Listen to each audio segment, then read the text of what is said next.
Baptist position on speaking in tongues? Well, the easiest way to answer this question is that there is not a singular Baptist position on speaking in tongues. Baptists tend to be an independent bunch and insist on thinking for themselves and interpreting Scripture for themselves. So Baptists are quite diverse in what they believe about numerous doctrines, including this one.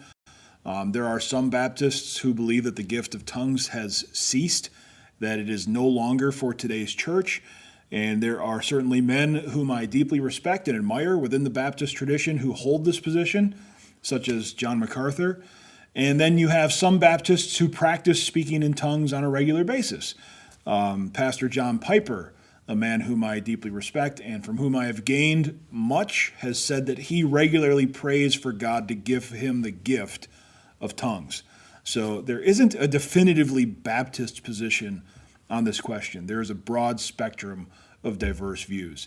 And this is evident even in our church here at Riverview. I know of at least a few people in our church who believe that speaking in tongues is a regular gift of the Spirit and is fully functional today. It should be done with care and concern, but it is still a regularly functioning gift. I know people at our church that hold that view.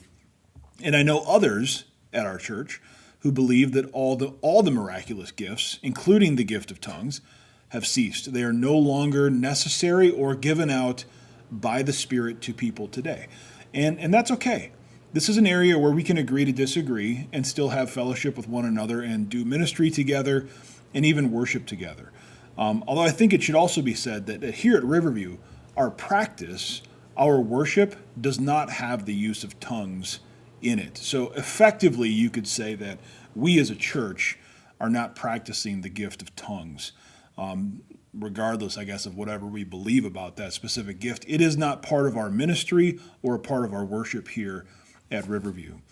And I think one of the reasons there is such a diversity of views on this gift of tongues within Baptist churches is that we might not be speaking about the same things. Again, there are those who believe that the gift of tongues is a supernatural ability to speak a common earthly language like Spanish or French or German or whatever. The Spirit just gives you the ability to speak a language that is not yours, but that other people can speak. And then there are those who would believe that the gift of tongues is this supernatural ability to speak a heavenly language, one that is unknown to humankind. Like if I were to speak it right now, nobody could understand what it is because it's not an earthly language. And there's also disagreement about how the gift of tongues should be used within the church. There's disagreement, again, about interpreting the gift within the church. If someone practices the gift of tongues, does it need to be interpreted right away or immediately? And you have different positions on those things. So there's all these different layers to thinking about this specific question. And when you think about those different layers, you have a lot of Baptists who land in various places on this bigger question. What I can say for certain, again, here at Riverview, is that we worship and minister without the gift of tongues. But that being said, I know there is a diversity of views within our church about this question. But we can still have fellowship with one another, we can do ministry together, and we can even worship together.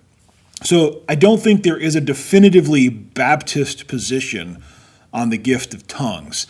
But what should be definitive for all Baptists, and indeed all Christians, is to hold our beliefs on these tertiary issues loosely, and to not lose fellowship with one another, or to lose our unity with one another based on issues like this, our different positions on issues like this. So there is no definitively Baptist view on the gift of tongues that I'm aware of.